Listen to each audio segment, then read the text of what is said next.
Hey guys, so one, I'm really happy to be back. So I'm gonna be doing a couple different book reviews over the next several days. Might not be every single day, but just expect like four or so in the rough future. So World War Z. Now I've already read the book. I read the book a while ago, but I listened to the audiobook. Now the audiobook, there's one thing that I didn't like about it, and I'll get to that afterwards. But there's some things that I really liked about it. Now, the premise of World War Z, if you don't know, is the zombie apocalypse. Basically, zombies have taken over the world, if you will. They've spread out throughout the whole thing. And this book, what it does is really interesting. Instead of saying, okay, we're gonna start from just a start, middle, end. What it does, it breaks up into sections, and it's the oral history of it. So basically, it's this guy who's after the war is going back and is interviewing people. And so what it is the interviews of those people.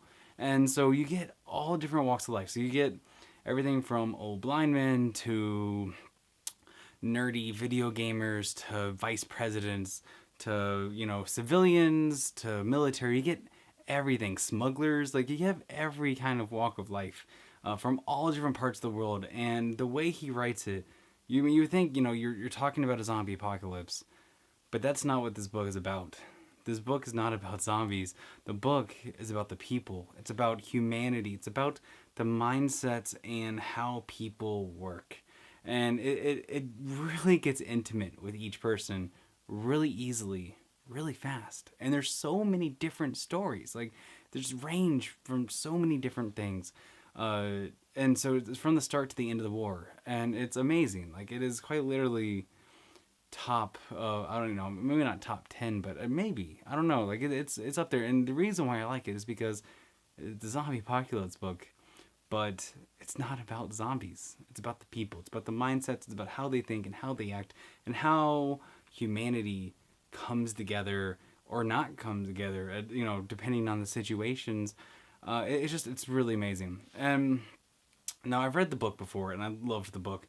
The audiobook, one, the voice actors were amazing. Now you can tell, I think it was the lead publisher or producer was a voice, and he was actually really good. But the author's voice was meh. Like, the author's voice in it was actually kind of the weakest, in my opinion. But everyone else is really great, because if you have somebody from Japan, they have a Japanese voice actor. They have a Japanese person doing the voice. If you have somebody that is from Poland, I don't know, I think they left that guy out. No, but if you have somebody, from like Israel, you have an Israeli. If you have somebody from South Africa, you have a South African. Like, so they actually went really in depth, like, to get the different dialects, different accents and everything else. And it really gave the audiobook a richness, a full kind of immersion, if you will. Now, the audiobook is 5 hours long. And you might think, oh, it's a long time, but it's really not, because it is abridged. I did not know this going into the book, and I wasn't until afterwards. And then I was like, because the whole time I'm listening to it, I'm like, there's something wrong here. There's something, like, no, there's stories that are missing, like really important, crucial stories that I feel that I want to hear, because it was abridged. And that is the main fault of the book, I think, is that it is abridged. You look at a book, the Dresden Files, they're pretty much the same length, same, like maybe a little bit shorter than the World War Z, and those are like 10 to like 15 hours. So I really feel that they should have invested a little bit more time and energy making it bigger. I think it would have done it a little bit more justice. Now, by saying that, I think it's still good, but I prefer the actual book better, mainly just because some of the stories that they left out I personally loved. And I feel like the book gives a more fuller, deep, like, picture as to the mindset of the people and what exactly is going on. I think the audiobook, it does a good job, but it's not as good. And so I definitely recommend checking out both. Now, I personally recommend reading the book first. That way you get the entire picture of everything, and then going and listening to the audiobook. It's me personally. That's what I think. That would be my recommendation.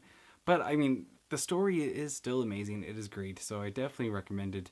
But I just say read the book first, then go to the audiobook. All right, so if you've read the book, let me know down below. Let me know your thoughts. If you listen to the audiobook, I'd be interested to hear what your thoughts on the audiobook versus the book are. And yeah, see you tomorrow.